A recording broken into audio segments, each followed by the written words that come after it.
National initié par le changement de statut qui va séparer en deux l'établissement public à partir de janvier 2010. D'un côté, l'Institut français du cheval et de l'équitation qui va reprendre à son compte la mission de service public, de l'autre, une structure à vocation commerciale qui cristallise les inquiétudes.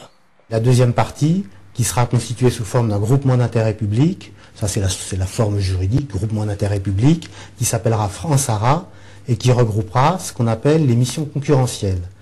Ce qu'on appelle les missions concurrentielles et qui sont aussi ce qu'on appelle le cœur de métier des haras nationaux, c'est-à-dire l'étalonnage, l'identification de terrain et l'appui technique.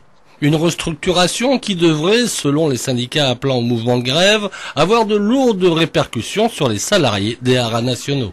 Ça fait diviser à peu près par deux le personnel des directions support, c'est-à-dire le personnel de l'agence comptable, le personnel du secrétariat général, voire la DSI qui va être touchée, notre direction informatique, qui va être touchée. Et sans compter que le siège social ne risque de ne pas rester sur Pompadour. Mais ce qui révolte le plus les salariés des haras, ce sont les projets de reconversion des fonctionnaires touchés par la restructuration.